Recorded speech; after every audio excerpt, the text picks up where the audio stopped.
Thank you everyone for joining us for our Bits and Bolts coffee break today.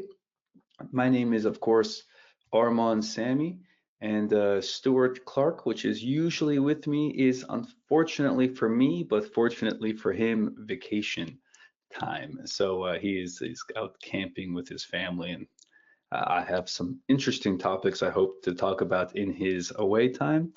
But yeah, with no further ado, we'll jump right into it. With Sure MDM, especially for those of you which are using the cloud version of MDM, you might have noticed quite a few changes to Android management. So we're going to cover three different topics today. First one being Android management. We might have all been familiar with EMM, so Android Management Play for Work EMM profiles. This is what we were using for a long time, a handful of years now, and you might have slowly seen the, let's say, expansion even within our platform, but also within how Google is talking about Android management APIs, which is theoretically, not theoretically, one day it will be the complete future of Android management. So we're going to talk a little bit about that, what's changed, how, if you want to, you can take advantage of it, and things to be aware of. Furthermore, we're going to talk about primary and patch profiles for Android management. So we'll talk about this. I'll show you how you can use it and kind of the use cases that have spurred this addition. And then finally, we'll recap 2 or 3 major sections for Android 14, kind of new features which are released in profiles. Again, some use cases about it. And at any time, if you have questions, drop it into the question section, and I'll be checking it periodically. So I'll get you answers as soon as I can. Good. So with that, I'm going to jump into my MDM console. So at this first glance, of course, nothing has changed. And this account is already registered and enrolled in Android management, Play for Work management. But there are some things which are new and different. For starters, if you click into the Enrollments tab here, and you click to make a new profile or a new QR code, you'll notice that there's a few, or the layout has changed slightly. So firstly, I'm going to name it Bits and Bolts Enrollment. The Android, iOS, similar to before, we do have things. We'll talk about this on a different session, but for IoT enrollment. And on the other side of it here, or just under it, I should say, we have a new drop-down menu where there's 3 options. You have Android, Google Play EMM APIs, what's been around for a while. And then we have the Android Management APIs, which is kind of slowly becoming the future. And you have the device admin enrollment for legacy devices.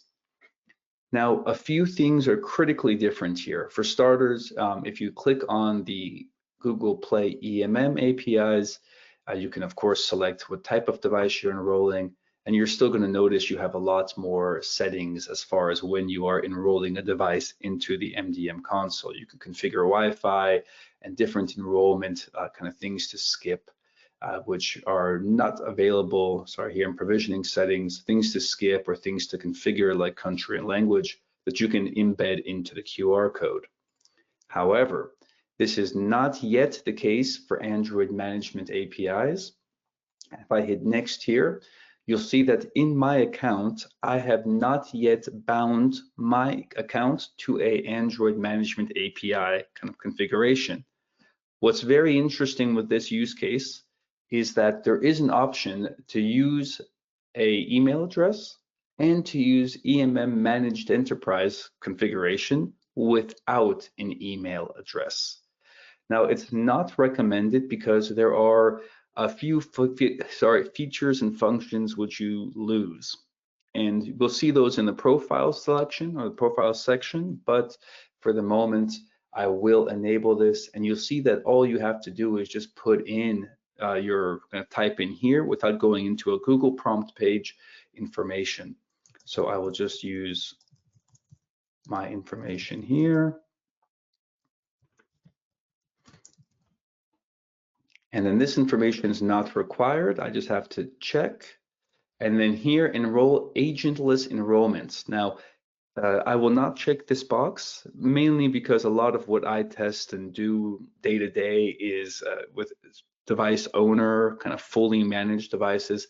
Agentless enrollment at the moment, as you can see, it has reduced features and functions, similar to what iOS or Windows management is. With the agent, you get much more functionality and added kind of usability tools. So I'm just going to click enroll. This will take a moment to get set up, and then once it is done, I will then be also enrolled. I will be dual enrolled in Play for Work and Android managed APIs. So we'll give this a second to go, and if it takes much longer, there we go. I will hit next, and then here we have a couple things here. So we have so again, this looks like, sorry, the settings did not work for whatever reason, but I'm going to skip it for now. I'll show you where you can add it later too. It might be that I've already used my email address in a different account. But once you've done this and you've gone through the enrollment, you will then see that here under management or enrollment mode and Android management type, that you would then have an option which is Android enterprise enrollment, the traditional classical, and you'll have managed APIs as a second section. So keep in mind, different methods, both are available. So as you are creating new QR codes or enrolling new devices, be aware of which one you are using. Likewise, if you ever want to check, maybe a client has started the kind of MDM trial themselves, something isn't working, or you have a feeling that they might be enrolled in the wrong method, you can always go to Settings, Account Settings, Android Management, Android Enterprise Management, and now here you will see that there are two different tabs. One is Google Play EMM APIs, and then the second here is Android Management APIs. So there's again some information and things you can change here, same as here. You will now see that probably I was enrolled already, but unenrollment is available for each section. And if you are not already enrolled, you can actually enroll at the same time. So things to kind of keep in mind of, come here to troubleshoot and look at. The rest of the changes, I should also mention, if you enroll a device, you will see it available here as well. But other changes to this feature and functionality are going to be in profiles. Just keep in mind here, one last final detail. It is still recommended. Every deployment that I still do until this day is still using Google Play EMM. In the future, we'll notify you here and you'll get a mailer when you're more or less caught up and everything's available for Android managed APIs. But at the moment, stick to what is already available with EMM. I just wanted to make you aware of this kind of shift. And if you see these functions or features in the MDM, that it's not a big surprise to you as time goes on. But great. With that, I'm going to jump to the second topic of this webinar, which is the partial and full profiles. What is a partial? What is a full profile? Very simply put, a regular profile that you have created or already have in your EMM and your Sure MDM system is a full profile. If I come here and I click modify, I have all of the different parameters which are available within profiles for Android. Now, if I come back to this screen and I click on add, you're going to see something different. Here, I have two options. One is the option to make the Google Play EMM API profile, and the second is to make the Android Management API profile. This is now available because I've enrolled in both forms. If I click in the Android Management API, you'll notice that there are a few less settings. So if I come on to device functionality, some things might be worded a little different, and some of the different features and functions are just limited in its current implementation. The idea is that one day they will be one-to-one, and Android managed APIs will continuously be enhanced. It's just not the case right now. And I'm just going to call this really quick. New profile, bits and bolts, and hit save, just so you see it. As you come into the system, you'll now see that there is a new profile type, everything here. So you'll have, and also a different logo here on the left. So you can use the right profile for the right type of device. Good. Another thing here too is if you kind of have one selected and you hit add, you can of course come in here, edit, remove, and do all these different parameters and changes, kind of as you would before, no problems. In the same way, you can set as default. You can also right click and do all the same things here as well. There are additional filter tabs so that as you continue to add more, of course, coming in here and filtering for a specific patch or a specific kind of option is also something that you can do. Hopefully you're using folders to organize this, but if not, feel free to also use the advanced search and kind of search for specific things here as well. Good. So with that, again, add, you see the two different sections. If I pick EMM, so sorry, let me just show you what I did again, because this is also a feature not yet available for Android managed APIs. We have this next window, which shows you a primary profile, which is the main profile I showed you earlier. And then we have patch profile. And a patch profile is, as I mentioned here, a partial profile. If I click it and press OK, you'll see that only thing I have access to is the application policy within the profile. And here I can configure, so I'm going to call it really quick, bits and bolts patch profile add app. Let's say plugin. And here I can come in, go to play for work and add, in this case, let's just do Chrome really quick. Just going to skip through the app config, hit save. Not going to change anything just for this example. And now I hit save. So now again, we see that we have a Android patch profile, and in this profile, we have only app policies. This is important, or the use case behind this concept is maybe you have a default policy that gives you all the system settings, all the Wi-Fi access, all the different parameters which are standard and stable for all of the devices you have within your ecosystem or within your MDM. But within your MDM, you have different devices which may require different apps. Now, instead of having a different profile for every different type of device, you can keep one profile managed across the entire MDM and just make patch profiles to update only the applications which are sitting on that device. A good example here is if you're using OEM config and you want to only adjust that parameter, but the rest of the profile stays the same. If you have certain devices or certain use cases which have different applications than the others, this is another situation where this is valuable. And what's important is you won't be overriding any of the permissions or functions which are currently available or turned on or off in the profile. You are only specifically changing the apps on the device.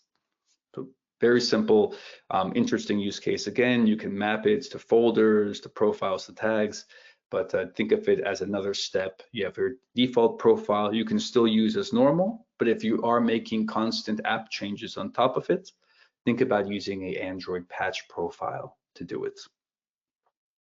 With that, we are going to just jump into the last section. So with Android 14, I wanted to highlight some things, some features which have changed and are a little bit interesting to look at. The majority of, oh, yes? I'm sorry to interrupt, you have a question. Oh, sorry.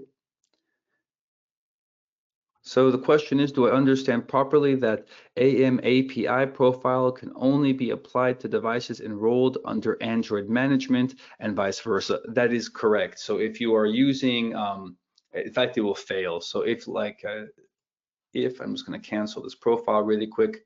If you apply an Android management API profile to a device which is enrolled in EMM, it will fail.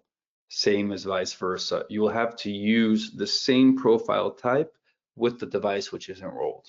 There is very few scenarios that I can think of where it's advantageous to have both enrollments on your devices.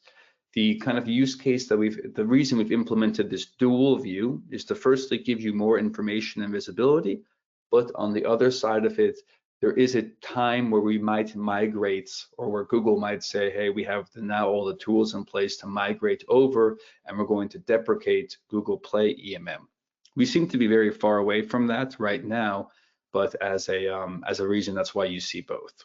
Keep using EMM for the moment, and only apply Google Play EMM APIs to it.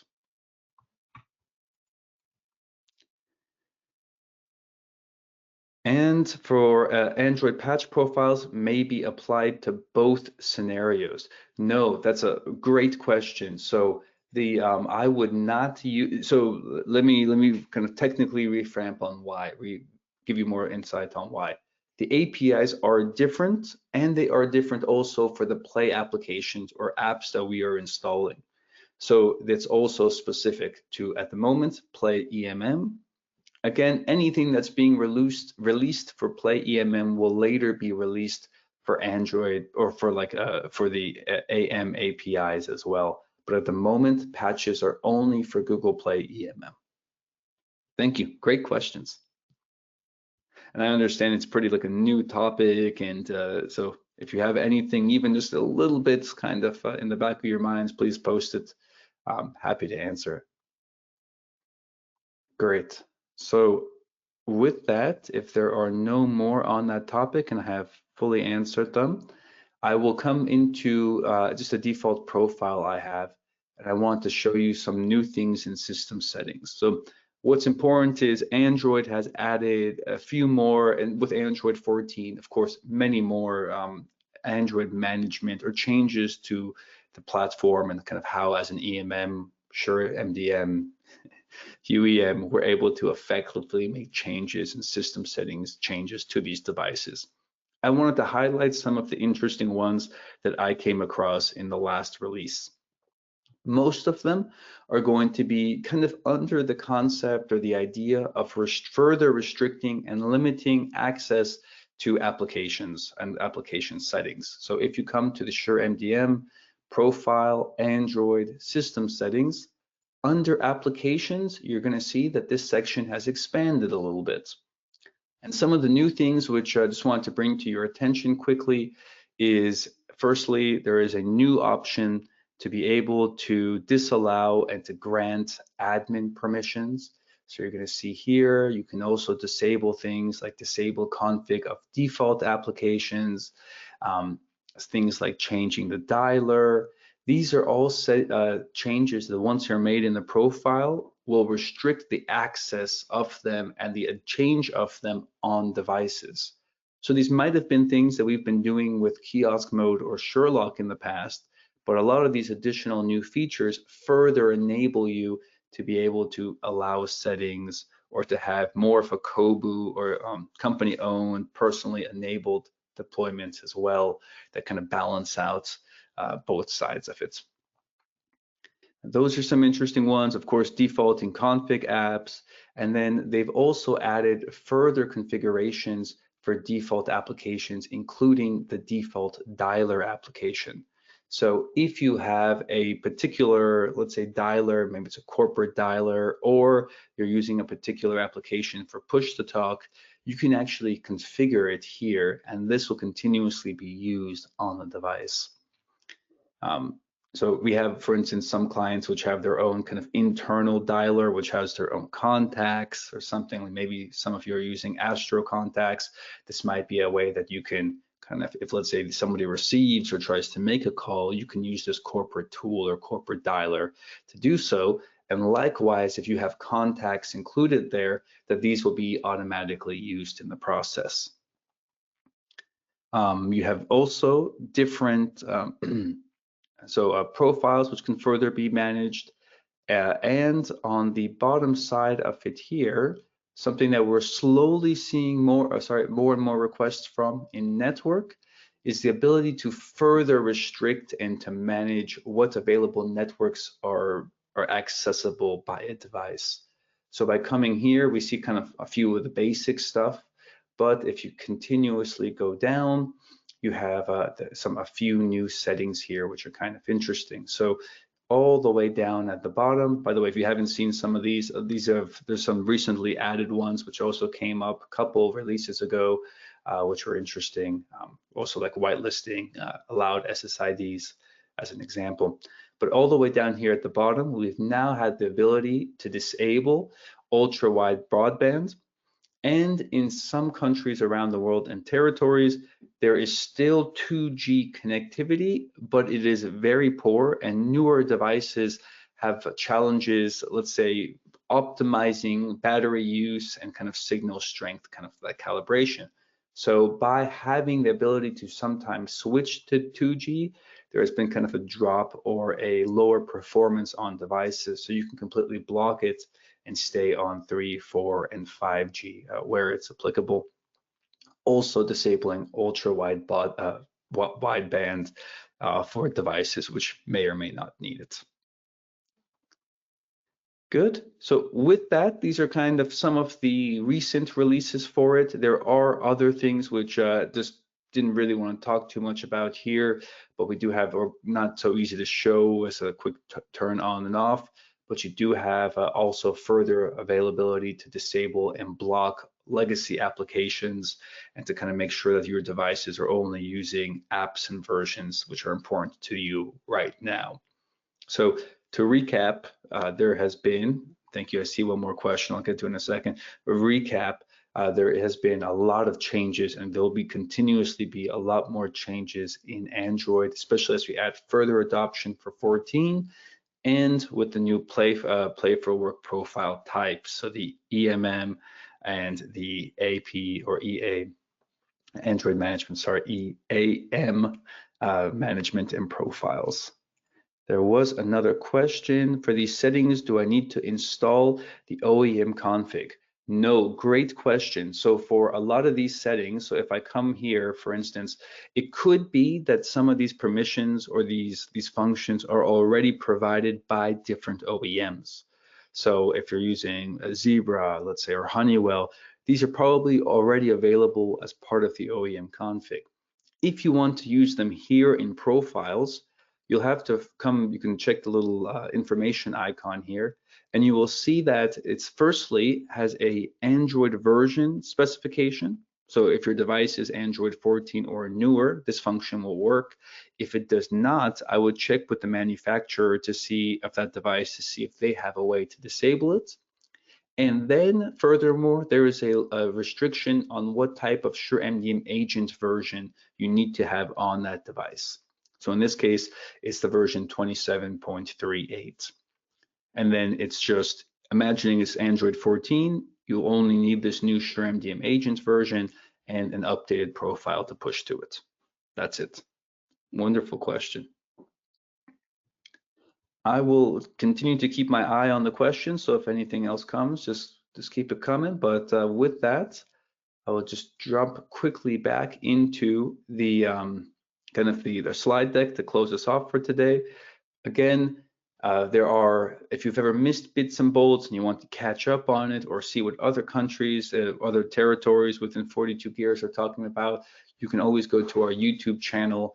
We have a little I guess what you call it, not like a blog, but a set of posts where you can see firstly all the bits and bolts which have already happened worldwide. And for the future events coming, I just wanted to update everybody. There are new dates which have been added. So we now know every date for the rest of the year for our bits and bolts series. So there will be an email that gets sent out to everybody in the next coming days and weeks. But if you also want to just note them down, of course, this can be shared afterwards. You can always access it. With that, as always, if more questions come up later, I understand this is a whole new topic with many new features and functions. As you're testing, as something comes up, always feel free to reach out to us, either at Partner Marketing, at Tech Support, or of course to contact myself and when Stuart's back. I want to say next week. Stuart as well, if you have any further questions, comments, ideas for enhancement, we are here to hear, help, and support.